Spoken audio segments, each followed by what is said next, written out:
कि आप सब आए, मेरा इंतज़ार किया और ध्यान से मेरी बातें सुन रहे हैं। जब हम यहाँ आ रहे थे तो यहाँ की सुंदरता दिख रही थी, बड़े बड़े पहाड़, यहाँ के जंगल, यहाँ की हरियाली, सेब के बागान, सब हेलीकॉप्टर से ऊपर से बहुत अच्छी तरह पहली बार मुझे दिखे। पहले तो जब मैं आई हूँ तो गाड़ी से ही आई।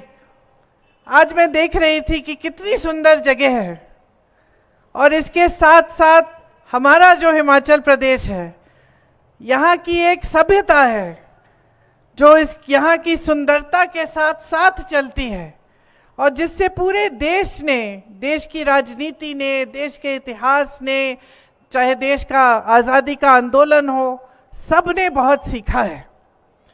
तो आपको गर्व होना चाहिए कि ये आपका प्रदेश इस देश में कितनी भूमिका निभाता है और कितनी सुंदरता से देश को एक सभ्य राजनीति और एक सभ्य जो समाज है उसका प्रतीक बनकर दिखाया है आपने। जब मैं सभ्य राजनीति की बात करती हूँ तो स्वाभाविक है कि परमार साहब की याद आती है, वीरभद्र सिंह जी की याद आती है कि मुख्यमंत्री रहे लेकिन सादगी का जीवन बिताया। आपके बीच आए तो हमेशा मिलनसार होकर घरों में आए, झुक के आए, आपसे अपनी समस्याओं को समझने की बात की, और हमेशा आपके बीच रहने की, आपके बीच आने की उन्होंने राजनीति की। तो उनकी राजनीति ऐसे नहीं थी कि ऊपर ऊपर से हो या फिर आपको झूठी बातें बताएं, झूठे वादे करें। आपको गहराई में समझे, प्रदेश की समस्याओं को समझे और दिन रात एक किया कि आपकी ये जो समस्याएं हैं इनको हल कैसे करना है, आपके जीवन में तरक्की कैसे लानी है, यही उनका मकसद रहा। और पंडित जी से लेकर आज के जो कांग्रेस के नेता हैं, सबका यही मकसद रहा, यही विचारधारा हमेशा रही कि जितना भी काम हम करें वो कम काम है। जनता सर्वोपरि है। हमारे देश में, हमारे लोकतंत्र में सबसे महत्वपूर्ण जनता की इच्छा होती है, और आज उसी तरह से विक्रमादित्य जी भी यही राजनीति निभा रहे हैं। मैंने अभी काफी समय से इनके साथ काम करके देखा है, पहले यहाँ के जो प्रदेश के चुनाव में, उसके बाद जब यहाँ आपदा आई, संकट आया आप पे, और उसके बाद जब कांग्रेस की सरकार को गिराने का प्रयास हुआ, और फिर आज जब आपके लिए यहाँ चुनाव लड़ रहे हैं, हर स्तर पर मैंने देखा कि जब जब मैंने इनसे बात की कि देखिए पार्टी की ज़रूरत है, अब आप ऐसे करिए, या पार्टी की सहायता के लिए ज़रूरी है कि आप खड़े हो जाएं, तो ये कभी पीछे नहीं हटे।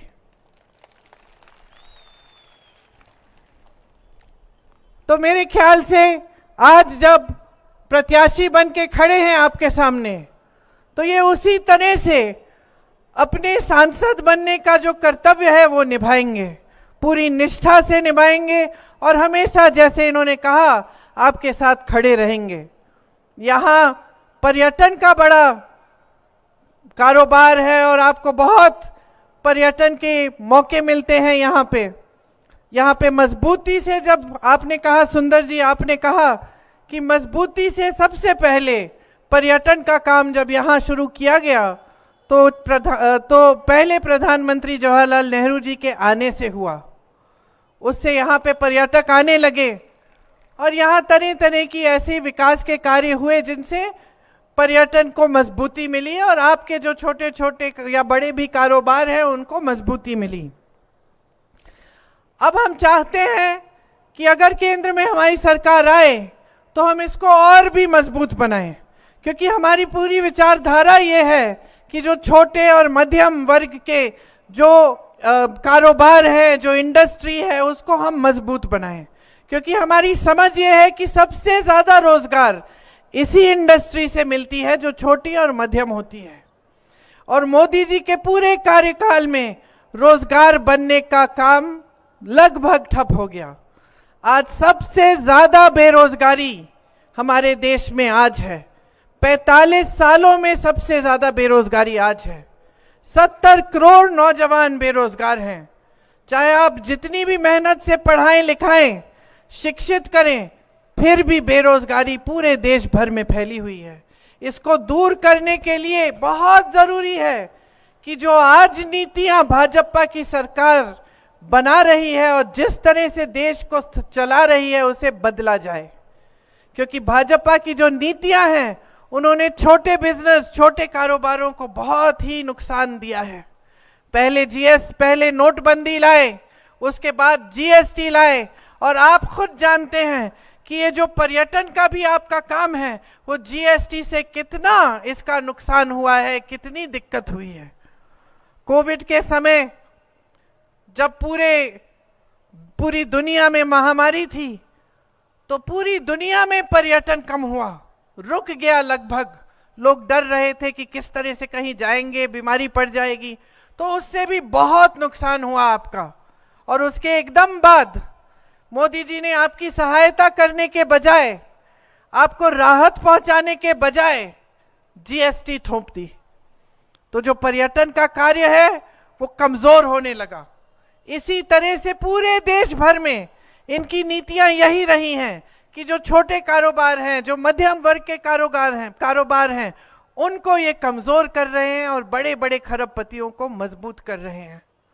और सारी देश की संपत्ति आस्ते आस्ते इनके गिने चुने खरबपति मित्रों को दी जा रही है। आज देश के कोयले, देश के कोयला, देश का खदान के सारे खदान, देश के बंदरगाह, देश के हवाई अड्डे, सारे के सारे इनके बड़े बड़े खरबपति मित्रों को दिए जा रहे हैं। इससे क्या होता है? देश का बहुत नुकसान होता है, क्योंकि खरबपति जो हैं वो आगे बढ़ते हैं, लेकिन यही ऐसे बड़े संस्थान थे, सरकारी कारखाने थे, जिससे जनता को रोजगार मिलता था। और इनको कमजोर करके जनता को कमजोर किया, रोजगार को कमजोर किया। इसी तरह अगर आप इनकी नीतियां देखें तो आज जितने भी कोल्ड स्टोरेज हैं लगभग पूरे के पूरे किसके हैं? पूरे हिमाचल में अगर आप देखेंगे तो ज्यादा से ज्यादा कोल्ड स्टोरेज आज बड़े खरबपति अडानी जी के हैं। मैं सेब के बागानों को देख रही थी जब मैं यहां आ रही थी, और थोड़ा बहुत सेब को उगाने के बारे में मुझे भी मालूम है, क्योंकि मेरे घर में भी काफी मैंने सेब के पेड़ लगाए हैं। बात करती रहती हूँ, किसानों से भी बात करती हूँ जो खेत उगाते हैं, जो सेब उगाते हैं। तो क्या हुआ जब अडानी जी को सारे कोल्ड स्टोरेज दिए गए? ये हुआ कि आज अडानी जी तय करेंगे कि आपके सेब का दाम क्या है, कोल्ड स्टोरेज से कब निकलेंगे, कब बेचे जाएंगे, कितने दाम पर बेचे जाएंगे। आपसे ए बी सी कैटेगरी के सेब बना दिए और अलग अलग कैटेगरी से वो खरीदेंगे, और कभी ए को बी में डाल देंगे, कभी बी को सी में डाल देंगे ताकि आपको कम पैसे मिले। वही तय करेंगे कि कितने का खरीदेंगे आपसे और कितने का आगे बेचेंगे। ऊपर से मोदी जी क्या करते हैं? आपने कहा, हम सब जानते हैं कि जो अमेरिका से सेब आ रहा है उस पे टैक्स आपने कम कर दी, और जो हमारा किसान है वो किसान और खेती के हर चीज के लिए वो जीएसटी भर रहा है, टैक्स भर रहा है। तो चाहे पेट्रोल डीजल महंगा हो गया हो, लेकिन जो खेती के सारे सामान हैं वो आज महंगे हो गए हैं। जीएसटी भर भर के हमारा किसान टैक्स की मार खा रहा है, और आप अमेरिका के सेब को कम टैक्स देकर उसको बेच रहे हैं दुकानों में। तो जब ग्राहक दुकान जाएगा तो कौन सा सेब खरीदेगा? वही सेब खरीदेगा जिसका दाम कम है, और आप उसको जानबूझ के अमेरिकन सेब का दाम कम कर रहे हैं। ये आपकी नीतियां हैं। क्यों? क्योंकि इन सब नीतियों से इन्हीं बड़े खरबपतियों का फायदा हो रहा है। और हर स्तर पे अगर आप देखेंगे पूरे देश भर में जो किसान के कानून लाना चाह रहे थे, ये क्या थे? वो कानून यही कानून थे कि सारा फायदा बड़े बड़े खरबपतियों को। और जब किसान ने आंदोलन किया, दिल्ली तक पहुंचा, लाखों किसान बैठे, 600 किसान शहीद हुए, तो मोदी जी मिले तक नहीं। तो ये परिस्थितियां हैं आज देश में कि जितनी भी नीतियां हैं वो सब बड़े बड़े खरबपतियों के लिए बन रही हैं। यहां से, हिमाचल की धरती से आपने कितने नौजवान हमारे सरहद पे भेजे, कितने आपके बेटे शहीद हुए इस देश के लिए। उनका लहू इस देश की धरती में है, सींचा है इस देश की धरती को उनके खून ने, उनके पसीने ने।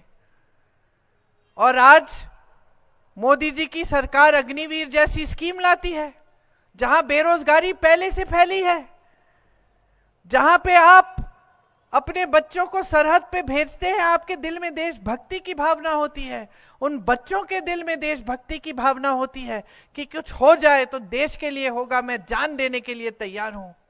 और वो बच्चा, उसका क्या भविष्य बना दिया कि 4 सालों के लिए वो सेना में भर्ती होगा और 4 साल बाद वापस आएगा, बेरोजगार हो जाएगा। और अगर सरहद पे शहीद हो गया तो उसके माँ बाप को शहादत का पेंशन भी नहीं मिलेगा, उसको शहीद का दर्जा ही नहीं मिलेगा। और किसी बड़े अफसर का बेटा अगर जाता है, शहीद होता है, तो उसको मिलेगा। तो इन्होंने पेंशन में भी भेदभाव किया है, गरीबों के लिए अलग, अमीर अफसरों के लिए अलग। और जहां हमने पुराने पेंशन की बात की सरकारी कर्मचारियों के लिए, तो ये पीछे हट गए, कहने लगे कि नहीं नहीं, अर्थव्यवस्था में पैसे नहीं है। यहां हिमाचल की सरकार ने उन पुराना पेंशन दिलवाया, शुरू किया ये काम, और वहां केंद्र की सरकार से जो पैसे भेजने पड़ते हैं वो रुकवा लिए ताकि यहां लागू ना हो पाए। फिर भी लड़ लड़ के सुक्कू जी उसको लागू करे हैं। तो परिस्थितियां क्या है कि नौजवान बेरोजगार है, आप स्कीम रोजगार के लिए नहीं ला रहे हैं। जहां जहां से रोजगार बनता था, चाहे बड़े सरकारी कारखाने थे, चाहे छोटे मध्यम बिजनेस थे, चाहे खेती किसानी थी, सब आपने लगभग ठप कर दिया अपने बड़े बड़े खरबपति मित्रों के फायदे के लिए। ऊपर से जो स्कीम आप ला रहे हैं उससे जनता और भी निराश हो रही है, नौजवानों की उम्मीदें टूट रही हैं। देश के लिए सरहद पे खड़े होकर जो एक समय में शहीद होने के लिए तैयार था, वो आज रोता है, कहता है मुझे सेना में नहीं जाना, 4 साल बाद वापस आके क्या करूंगा। मैं तो ऐसे बच्चों से मिली हूं जो रोने लगे, कहे कि दीदी समझ में नहीं आता, मेरी भर्ती में मेरा नाम आ गया है लेकिन मुझे जाना नहीं है, क्योंकि 4 साल बाद घर आऊंगा तो क्या होगा, और कल मुझे कुछ हो जाए तो मेरे माता पिता को क्या होगा। हमने OROP की बात की, मतलब 1 रैंक 1 पेंशन की बात, इन्होंने उसको भी बदल डाला। 1 रैंक और तरह तरह के पेंशन। आज सेना में कोई जाता है, भर्ती होता है, चोट लग जाती है, एक टांग नहीं इस्तेमाल कर सकते या एक हाथ नहीं इस्तेमाल कर सकते, तो उसको डिसेबिलिटी का पेंशन भी नहीं दे रहे हैं, वो भी काट दिया है। तो जनता के लिए कर क्या रहे हैं, क्या कर रहे हैं जनता के लिए। अडानी जी, अंबानी जी तो फूल रहे हैं, फल रहे हैं, उनकी बेटियों की शादी हम सब देखते हैं सोशल मीडिया पे, लाखों करोड़ रुपए खर्च रहे हैं, लाख करोड़ों का लहंगा पहन रहे हैं। और हमारे गरीब, हमारे किसान, हमारे सेब की जो बगान के लोग हैं, जो किसान हैं, उनका क्या, उनको कौन पूछ रहा है। हमारे मिडिल क्लास को कौन पूछ रहा है, जो अपना छोटा बिजनेस कर रहा है, अपनी मेहनत से, ईमानदारी से कमा कर अपने बच्चों को बड़ा कर रहा है, मुश्किल से बच्चों को शिक्षित कर रहा है, उसको आज कौन पूछ रहा है। उसको कोई नहीं पूछ रहा है मोदी जी और बीजेपी की सरकार में। आज अगर यहां हिमाचल में कांग्रेस की सरकार नहीं होती तो जितनी राहत आपको महंगाई से मिल रही है उतनी भी नहीं होती। पूरे देश भर में लोग रो रहे हैं, मेरी बहनें बड़ी तादाद में यहां बैठी हैं। सिलेंडर को देखिए, आज किसी से खरीदा नहीं जा रहा है। आज तमाम महिलाएं देश भर में जब कुछ खरीदने जाती हैं तो वापस खाली हाथ आ जाती हैं, 1-2 चीजें खरीद के आ जाती हैं कि बाकी जो 3-4 चीजें हैं वो बाद में देखेंगे, अभी ज्यादा जरूरत नहीं है, छोड़ दीजिए। बड़ी बड़ी चीजें नहीं, खाने के लिए सब्जी, दाल, आटा, जो रोज की चीजें हैं जिनके इस्तेमाल के बिना हमारे पेट नहीं भरते, हम गुजारा नहीं कर सकते। आज त्योहार आता है, ये दशहरे का मैदान है, आज त्योहार आता है दशहरे की तरह, तो ज्यादातर महिलाएं देश भर में घबराती हैं कि किस तरह से हम करेंगे, मेहमान आएंगे, खाना पका के देना पड़ेगा, घर की लिपाई पुताई करानी पड़ेगी। कैसे करेंगे? क्योंकि जितनी भी मेहनत कर रहे हैं, जितना भी कमा रहे हैं, काफी नहीं हो रहा है, क्योंकि महंगाई इतनी बढ़ गई है। यहाँ हमारी सरकार ने आपको राहत देने की पूरी कोशिश की है। 1500 रुपए जो महिलाओं के खाते में प्रतिमाह डालने की बात है, जो शुरू हो गई है लाहौल स्पीति में, उसको पूरे हिमाचल में हम करके दिखाएंगे। चाहे ये कितना भी रोक डालने की कोशिश करें। आज चुनाव के समय इन्होंने पिटीशन डाल दिया कि रुकवाया जाए, ठीक है, चुनाव के एकदम बाद हम देंगे। और सुक्कू जी ने यह भी कहा है कि जो अप्रैल और मई में चुनाव के समय नहीं मिल पाया वो पूरा आपको मिलेगा, क्योंकि हमारी इच्छा है कि देश की संपत्ति 2-4 बड़े खरबपतियों के जेब के बजाय आपके जेब में जाए। ऐसी स्कीमें आए जिससे आप मजबूत हों। हम इस चुनाव में ये कह रहे हैं कि अगर कांग्रेस पार्टी की केंद्र में सरकार बनेगी तो हम कुछ ऐसी स्कीमें लाना चाहते हैं जिससे आपकी तरक्की होगी, आपकी मजबूती आएगी। इसमें हम हर गरीब परिवार की सबसे बड़ी महिला के खाते में 8,500 रुपए डलवाएंगे। तो जो आपको हिमाचल सरकार देगी उसके ऊपर हम 8,500 रुपए केंद्र से देंगे अगर हमारी सरकार आई। और केंद्र में बहने 50% रोजगार महिलाओं को देंगे। इसके अलावा जो आशा बहुएं हैं, जो आंगनवाड़ी की बहनें हैं, जो मिड डे मील की बहनें हैं, इनका मानदेय बढ़ाया जाएगा, केंद्र से दुगनी राशि भेजी जाएगी। किसानों के लिए, किसान के खेती के जितने भी सामान हैं सब से जीएसटी हटाई जाएगी ताकि वो सारे सस्ते हो जाएं। ये जो संकट आप आज जिस संकटों का सामना कर रहे हैं, इनको हम हटाने की पूरी कोशिश करेंगे, इस तरह से कि सारे कोल्ड स्टोरेज एक बड़े खरबपति के हैं, ये सब चीजें हमारी सरकार में हम होने नहीं देंगे। हम आपको मजबूत करने का काम करेंगे। आपने सुना कि पंडित जवाहरलाल नेहरू जी जब यहाँ आए तो उन्होंने देखा कि सारे खेत बड़े बड़े खरबपति अरबपतियों के थे, और उन्होंने कहा कि ये खेत आपके होने चाहिए और सेब आप उगाएंगे और आपका फायदा होगा। और आज भी यही हमारी विचारधारा है। जो न्यूनतम समर्थन मूल्य है वो आपका कानूनी अधिकार बनाएंगे। हम कानून बनाएंगे कि आपकी उपज का सही दाम आपको मिलना आपका कानूनी अधिकार बनेगा। कोई पीछे नहीं हट पाएगा। कोई भी सरकार आए हमारी सरकार के बाद तो उसको करना ही पड़ेगा। आज नुकसान होता है, यहाँ ओले पड़ते हैं, बारिश आती है, आपको सेब के जो पेड़ है उनको ढकना पड़ता है, लेकिन फिर भी उसके बावजूद कई बार ऐसा होता है कि बहुत नुकसान हो गया, लेकिन आपको भुगतान पूरा नहीं मिलता। हम कानून लाएंगे कि 1 महीने के अंदर अंदर अगर नुकसान हो तो 1 महीने के अंदर अंदर आपको पूरा भुगतान मिलेगा। नौजवान बेरोजगार है पूरे देश भर में। हम कह रहे हैं कि अगर हमारी सरकार आएगी तो हम नौजवानों के लिए जो शिक्षित हैं, स्नातक पास हैं, उनके लिए एक अप्रेंटिसशिप का प्रोग्राम लाएंगे जिससे बड़े बड़े सरकारी कारखानों में उनको अप्रेंटिसशिप की पहली नौकरी पक्की मिलेगी, 1 लाख रुपए सालाना मिलेंगे और वो अपना हुनर बढ़ाएंगे।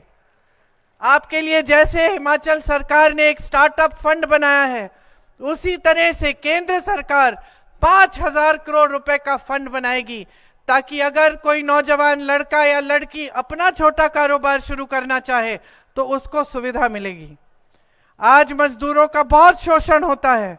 हम कानून लाएंगे कि पूरे देश भर में 400 रुपए से कम दिहाड़ी कोई नहीं दे पाएगा आपको।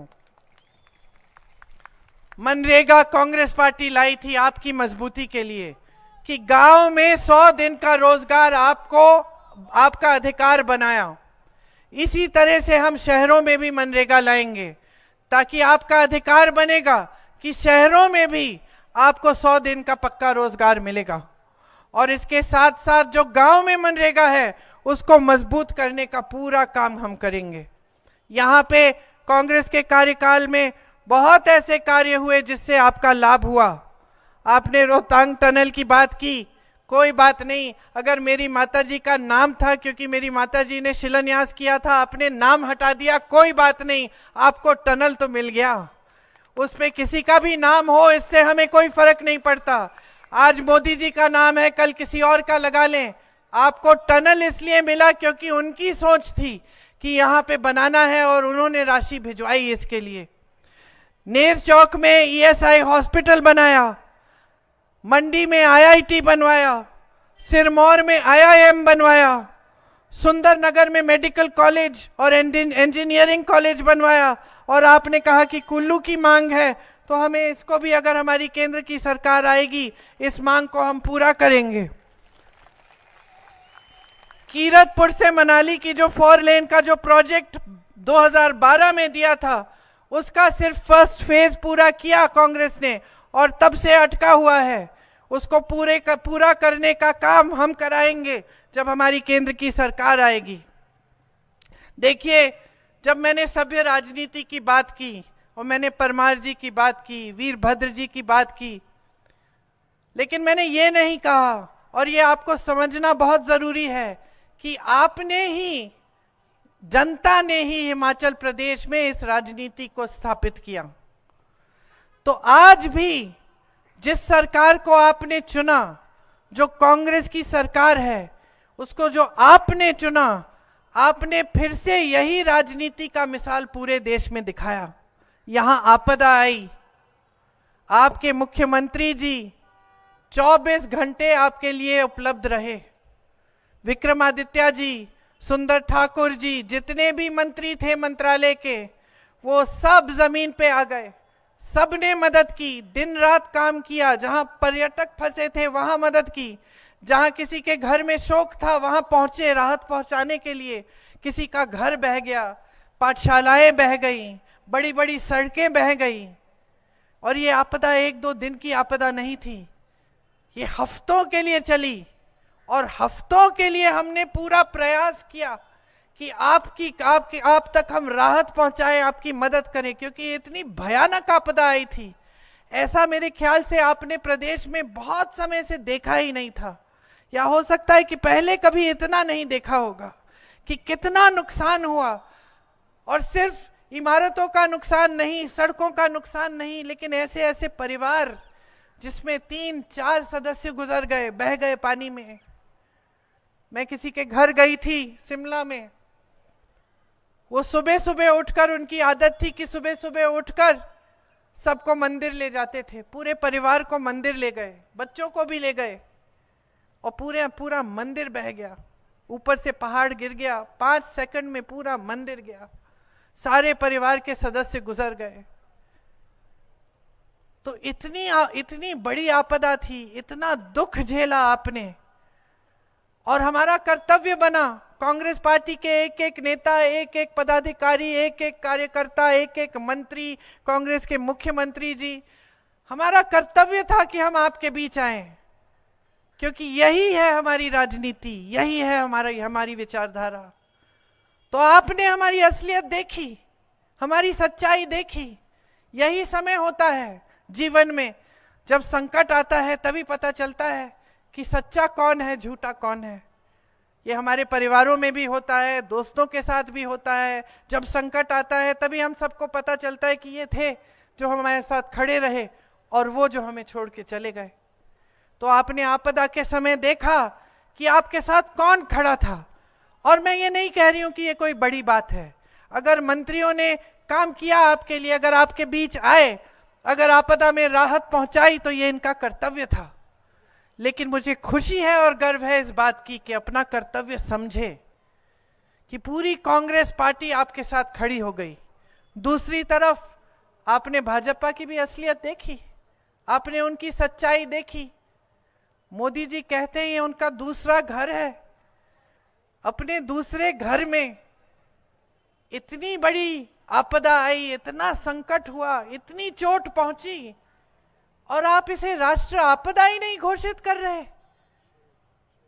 क्यों? क्योंकि यहां कांग्रेस की सरकार है, तो इसका मतलब है कि आपके लिए तो राजनीति महत्वपूर्ण है। क्योंकि अगर राष्ट्र आपदा घोषित कर देते तो केंद्र से राशि आती, जैसे अलग अलग प्रदेशों में गई है, जहां आपदा हुई है भाजपा का की, जहां प्रदेश की सरकार है वहां इन्होंने राशि भेजी। यहां हिमाचल प्रदेश की सरकार जब बनी कांग्रेस की, तब पहले से ही अर्थव्यवस्था में संकट थी। ऊपर से जब आपदा आई और जब केंद्र की तरफ से कोई राशि नहीं आई, सारी प्रदेश की राशि आपदा के लिए राहत के पहुंचाने के लिए इस्तेमाल की गई। और जहां जहां आपने कहा कि जो राहत की जो पैसे हैं जो मिलता है उसको आपने दुगना 3 गुना करके बहुत ज्यादा दिया, क्योंकि आप समझ रहे थे, हमारी सरकार समझ रही थी कि कितना दुख पहुंचा है लोगों को। इस समय हमें मदद करनी चाहिए, बाद में हम देख लेंगे कैसे करेंगे। लेकिन भाजपा के नेता ना आए आपके बीच, ना आपसे पूछा कि किस तरह से आपकी मदद कर सकते हैं, आपकी सहायता कर सकते हैं। और मोदी जी ने बड़ी बड़ी बातें तो कह डाली, लेकिन जो एक काम की चीज थी, आपको राष्ट्र यहाँ पे राष्ट्र आपदा घोषित करने की चीज, यहाँ राशि भेजने वाली बात, वो उनके मुंह से नहीं निकली। तो सच्चाई आप खुद अपने सामने देख रहे हैं। आपदा के बाद कुछ ही महीनों बाद क्या होता है? आपकी सरकार पर आक्रमण होता है, धन बल के आधार पर उसे खरीदने की कोशिश, विधायकों को खरीदने की कोशिश। बीच रात में विधायकों को चोरों की तरह हेलीकॉप्टर में, कोई गाड़ी में छुपा कर पूरी फोर्स लगा के ले जा रहा है कि दल बदलवा देंगे, इनसे सरकार गिरा देंगे। तो आपने एक और असलियत देख ली कि जो अपने आप को ईमानदार कहते हैं, जो कहते हैं कि देश भर में अकेले भ्रष्टाचार के खिलाफ वो लड़ रहे हैं, उन्होंने किस तरह से आपकी सरकार को गिराने की कोशिश की। कैसे पैसों के इस्तेमाल से विधायकों को खरीद के, दबाव डाल के, केस डाल के आपकी चुनी हुई सरकार, जो लोकतंत्र के तहत आपने चुनी थी, उसको खत्म करने की कोशिश हुई। तो पूरी सच्चाई बहनों और भाइयों आपके सामने है। एक तरफ भाजपा है जो हर तरह से सिर्फ सत्ता को बटोर के अपने पास रखना चाहती है। उन्होंने 10 सालों में ऐसे काम किए हैं जो कांग्रेस पार्टी ने सचमुच 70 सालों से नहीं किए। ये कहते हैं ना कि कांग्रेस पार्टी ने 70 सालों में नहीं किया जो हमने 10 साल में किया, सच बात है। 10 सालों में इन्होंने अपनी पार्टी को इस दुनिया की सबसे अमीर पार्टी बना दी। दुनिया की सबसे अमीर पार्टी कांग्रेस पार्टी 55 सालों से सत्ता में थी, कभी इस दुनिया की सबसे अमीर पार्टी नहीं बन पाई, न किसी ने प्रयास किया उसे बनाने का। इन्होंने 10 सालों में वो काम कर लिया। इन्होंने ऐसे लोगों से चंदा लिया अपनी पार्टी को मजबूत बनाने के लिए कि आप पूछिए ही मत। हम सबको कोविड की वैक्सीन लगी, आज पता चल रहा है कि वैक्सीन के वजह से तमाम मौतें हो रही हैं। उस वैक्सीन को बनाने वाले से 52 करोड़ रुपए इन्होंने चंदा लिया। गुजरात में पुल गिरा, गुजरात में पुल गिरा, सैकड़ों लोग बह गए, उस पुल बनाने वाली कंपनी से इन्होंने चंदा लिया। जिन पे छापे मारे थे उनसे चंदा लिया, जिन पे मुकदमे डाले थे उनसे चंदा लिया, मुकदमे ठंडे बस्ते में डाल दिए, छापे बंद हो गए। ये है इनकी ईमानदारी और ये है इनकी सभ्यता। और आज आपको सब कुछ दिख रहा है। आपके सामने जिस प्रत्याशी को इन्होंने खड़ा किया है, उनकी सभ्यता आप देखिए, अपने ही कार्यकर्ताओं के बारे में क्या कह रही हैं। तो देखिए, आपके सामने एक बड़ा निर्णय है। एक तरफ एक सभ्य राजनीति, एक सच्ची राजनीति, जिसके मंत्री, मुख्यमंत्री, नेता सब आपके सामने संकट के समय भी आते हैं, दुख के समय भी आते हैं और तमाम आपके लिए विकास के कार्य करने की बात करते हैं और वो कार्य करके दिखाते हैं। आपको वादा करते हैं चुनाव में, उस वादे को पूरे करने का काम जैसे ही सरकार बनती है शुरू हो जाता है। और दूसरी तरफ एक असभ्य राजनीति, जो सिर्फ हल्की हल्की बातों वाली राजनीति है, जिनके नेता आपके सामने आकर अजीब अजीब से बातें करते हैं कि भैंस चुराई जाएगी आपकी, कि आपके मंगलसूत्र चुराए जाएंगे। सबसे बड़े नेता हैं देश के, पंडित नेहरू जैसे लोगों ने वो पद संभाला, लाल बहादुर शास्त्री जी, इंदिरा जी, राजीव जी, अटल बिहारी वाजपेयी जी, इन सब ने ये पद संभाला, किसी ने ऐसी असभ्य बातें नहीं की, किसी ने उस पद की गरिमा को न देखते हुए पद का स्तर इतना नहीं गिराया जितना आज गिर रहा है। तो ये आपके सामने एक बड़ा निर्णय है। सिर्फ आप हिमाचल का अपना भविष्य नहीं तय कर रहे हैं, आप पूरे देश का भविष्य तय कर रहे हैं। ये जो वोट है ये आपका हथियार है। लोकतंत्र ने दिया है आपको, संविधान ने दिया है आपको। इनका कोई भरोसा नहीं है कि क्या करेंगे। संविधान बदलने की बात करते हैं, क्या पता आगे क्या करने जा रहे हैं। अब समय आ गया है कि आप खड़े हो जाएं और आप इस देश की राजनीति को सही दिशा दिखाएं।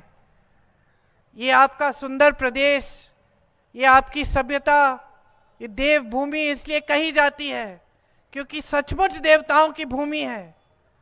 तो यहीं से आप दिखाइए पूरे देश को, यहीं से संदेश भेजिए, भारी से भारी बहुमत से विक्रमादित्य जी को जिताइए।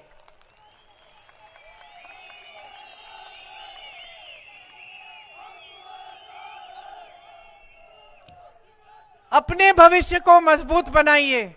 हमारी जितनी भी नीतियां हैं वो आपको मजबूत बनाने वाली नीतियां हैं।